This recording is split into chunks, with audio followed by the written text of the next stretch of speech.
Welcome back. WoW Gearing has never been better for solo players, and I'm really not exaggerating here.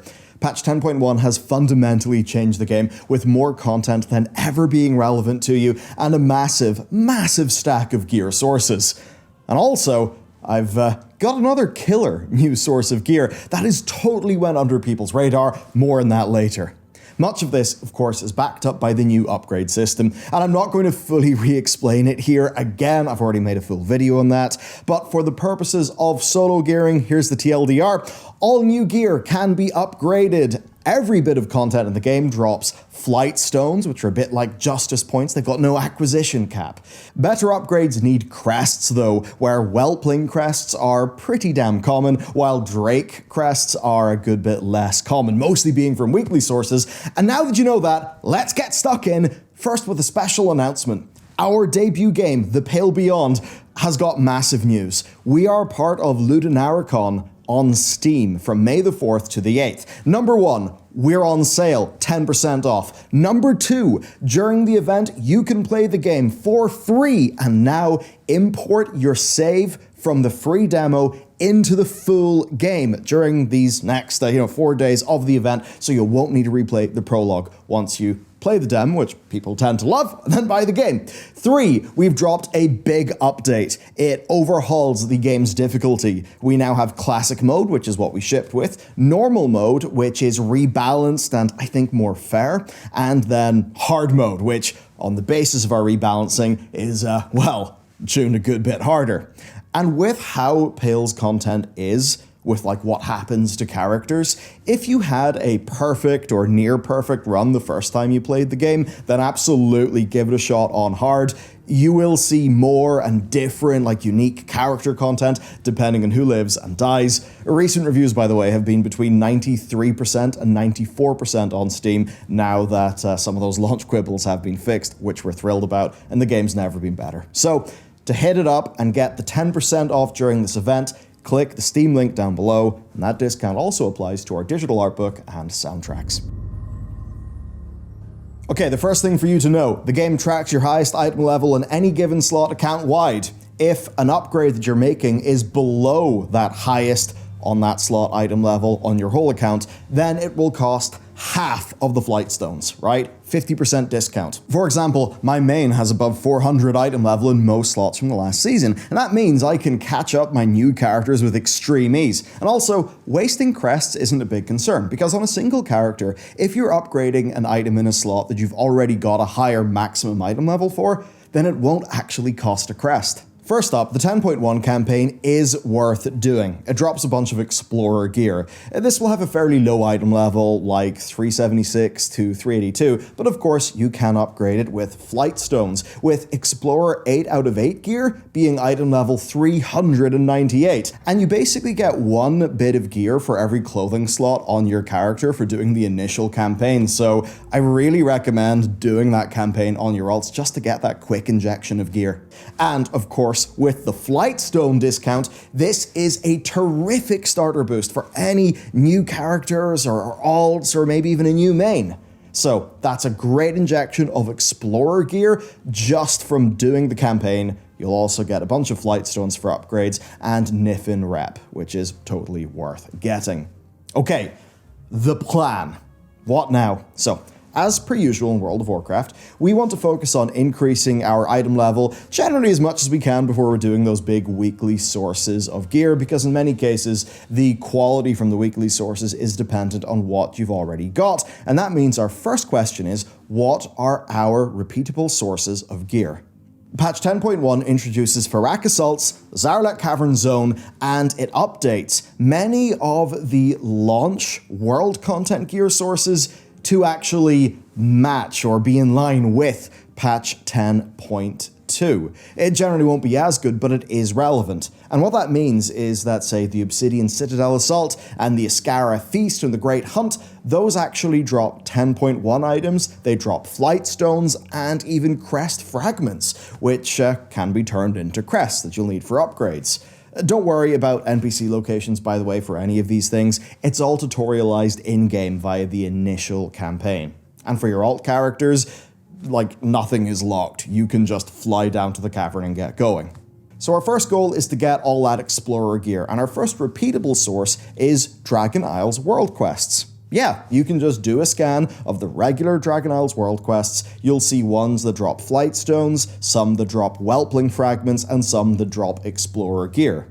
I also found that the Maruk Centaur daily quests can actually drop Explorer gear as well. Of course, World Quests reset twice a week on the Isles, and put together, this certainly will help you actually fill out your character with some new patch 10.1 upgradable gear.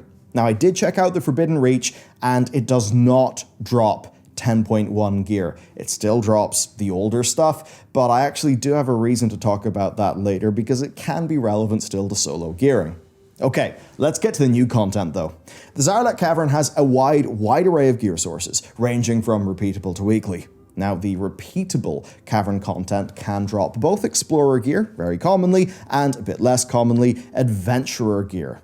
Now, as with other zones in the game, there are rares and there are treasures. And this time around, they're very similar to the very successful patch 10.0.7 design, where they all show up on your world map and they have enough health, I think about 14 million baseline, that means that they don't die super quick and you can reasonably get to them. And it ends up leading to a fairly flowy, almost timeless Isles feeling gameplay pace that works out really well.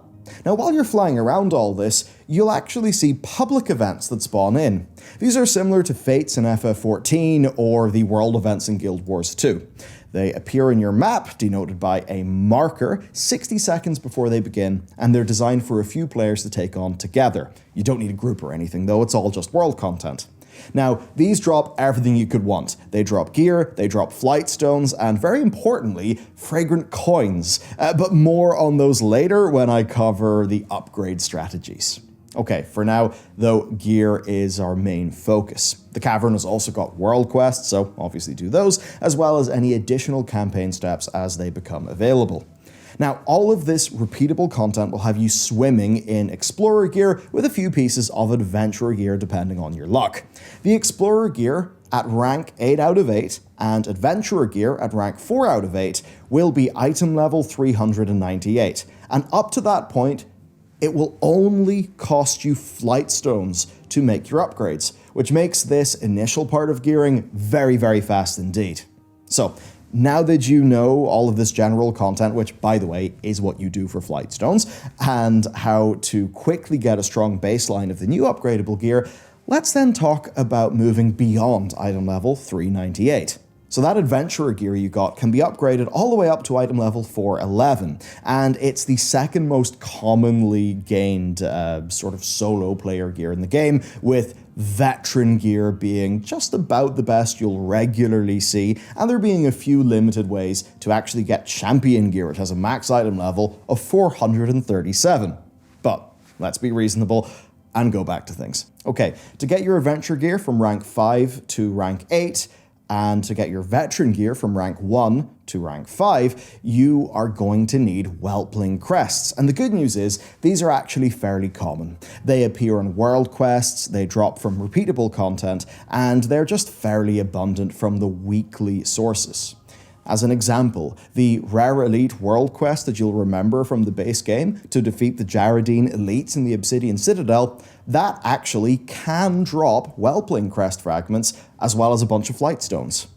You'll also, by the way, get some of these crests from the early 10.1 campaign steps. And using those, you can get up to item level 411, but let's break past that to item level 424. Okay, so to get item level 424, you're going to need veteran gear, and there are actually loads of sources of it, though most of them are on a weekly basis. This gear could drop between eye level 402 and 411, with initial upgrades taking Whelpling Crests and later ones taking Drake Crests. Now, the Drake Crest fragments come in larger quantities from weekly sources, however, you do get a fragment for defeating rares and doing those events, with the rares of course being daily, so it's not super time efficient, but this is something you could farm out if you want. As an example, on day 1, my main character had 49 Drake fragments, and I got a few crests then from the one-off content like the campaign. So our new weekly content comes in the form of a Worthy Ally, which is the new weekly Fill the Bar quest in Zaralek Cavern, Then Researchers Under Fire, which is the new weekly event in the cavern.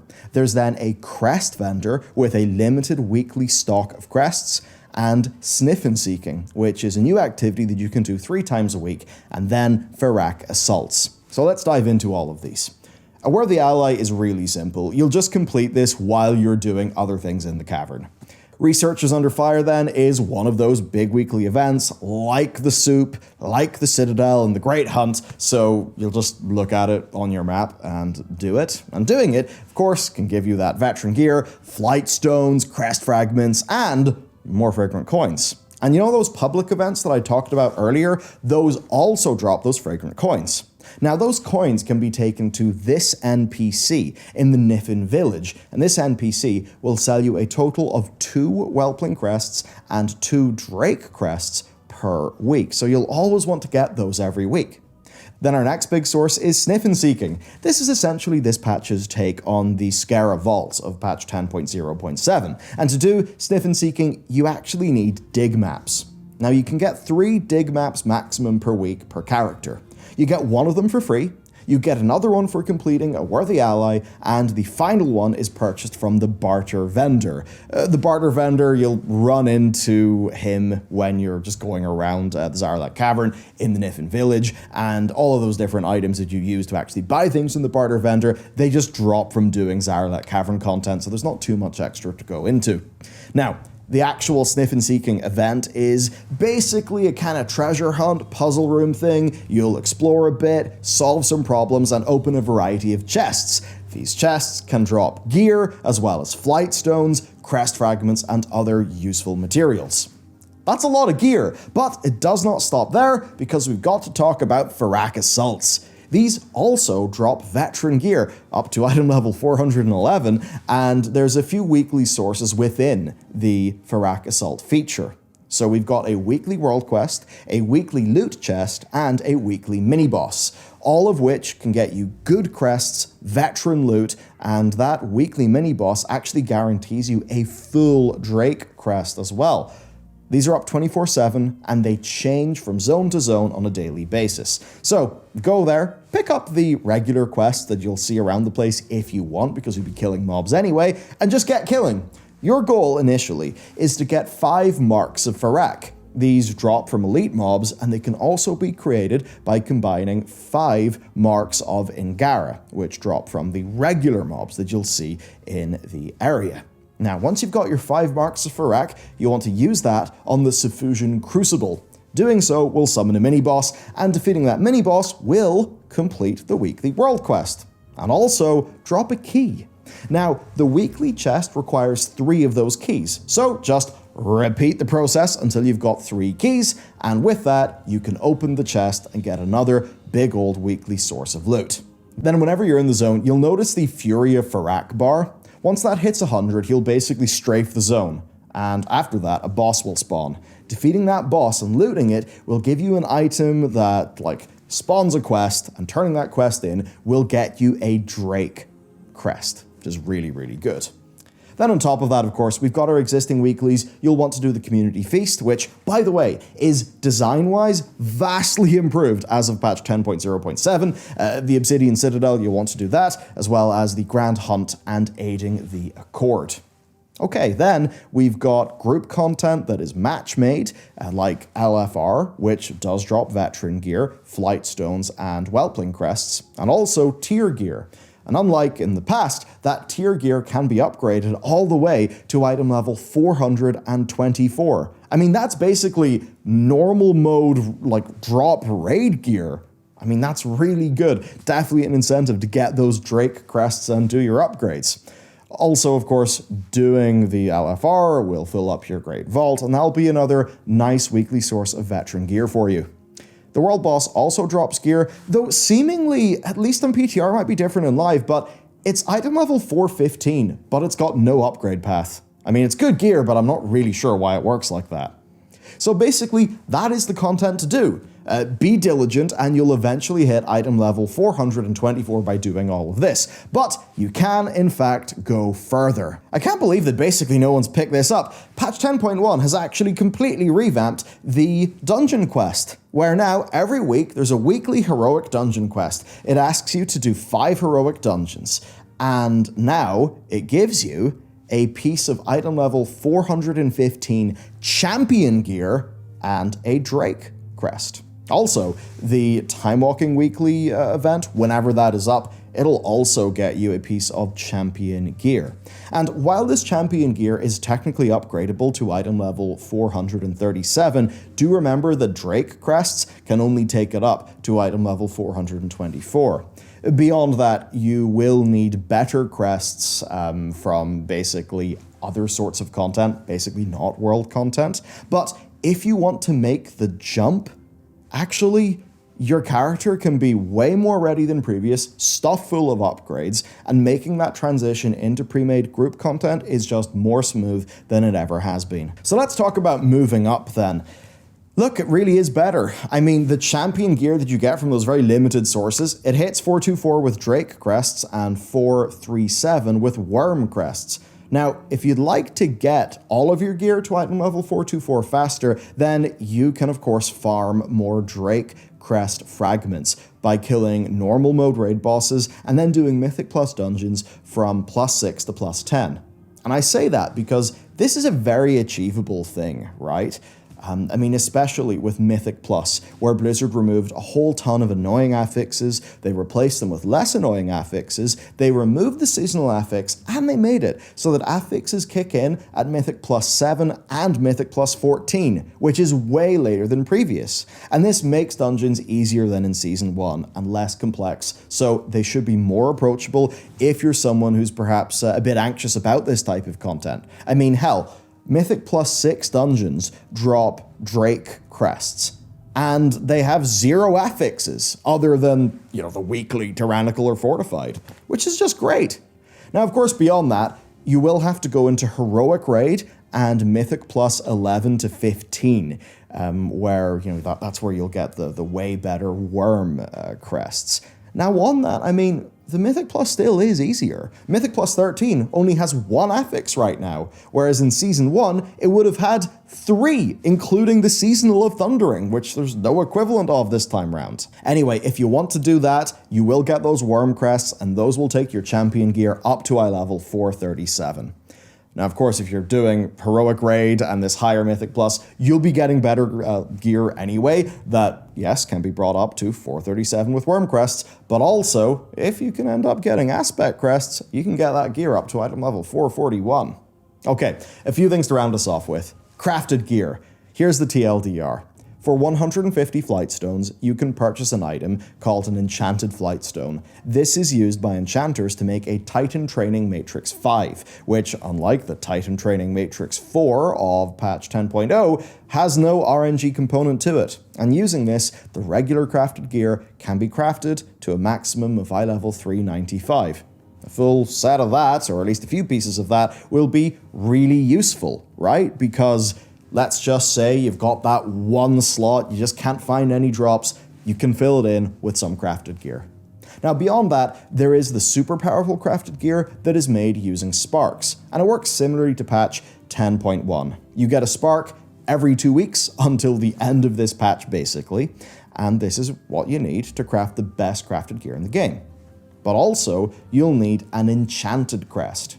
And these are this season's equivalent to Primal Infusions, and they're made by enchanters using the same crest that I've been talking about in this video. And the way this works is the Enchanted Whelpling's crest can set crafted gear to a max item level of 408, the Wyrm ones are 437, and the Aspect ones are 447. And by the way, you'll get a free Wyrm crest for completing the Niffin Renown, so that's at least one guaranteed piece of item level 437 gear. And by the time you do that, you'll probably have like 2 sparks, and that would mean that you could even make a super high item level crafted two-handed weapon, which will be really powerful for your character. Okay, the only other thing to talk about then is going to get your Onyx Annulet. That is the unique ring that you can get from patch 10.0.7's content. Now, the actual first campaign chapter of the 10.1 campaign starts off in the Forbidden Reach. That's where the story of Sarkareth, our main villain, actually is developed. But anyway, whenever you go there, doing just about any of the content on the Reach gets you gear tokens and stuff, but also it gets you Scarab Vault keys. With these keys, you can go into the vault. Inside the vault, you can find items that you can combine together with the Onyx Annulet to make a ring that goes up to a maximum item level of 424, and especially for some specs, it is quite damn powerful for its item level. This is an option you should certainly consider if you're a solo player, and it's worth noting that while you're going around there, you can get bind on account gear tokens from just about any of that content. Those gear tokens can then be sent to your alts, which could help get them started up if that's something you're interested in, and if you're doing that on the character that you're playing, you can also get upgrade tokens that drop from anything in the Forbidden Reach, which will take that gear up to item level 395, which, considering that Explorer 8 out of 8 gear is item level 398, like, that still is a very relevant option. So overall then, what we can see is that the solo gearing process has got so much more content in it, so many more options. And Blizzard have done this in such a way where patch 10.1 doesn't erase patch 10.0's content. So it actually feels like this is an expansion that will build upon itself as time goes on, rather than have a patch replace a large continent with a smaller single zone that you'll just be doing all your stuff in. And then, of course, because the upgrade system, your on-ramp to that pre-made group content is just so much more smooth and achievable now. I think this is a humongous win for the game. And with that, I really hope you found this video useful. I hope it demystifies things and helps you out. If you want to check out another 10.1 guide that I think you'll find super interesting and super useful, you can check this one out. And of course, between May the 4th and May the 8th, you can get our studio's game, The Pale Beyond, for 10% off. And if you want to try it for free, you can grab the demo that's available during this event, and you can transfer your saves to the main game if you decide to purchase it, which means you don't need to replay any content, and that also comes with a game update that revamps how difficulty works. And that's on top of all the other work that we've done, like ultra-wide support via just creating more art assets and a bunch of other great stuff. So, thanks for your support. You can check out that link below, and I'll see you next time.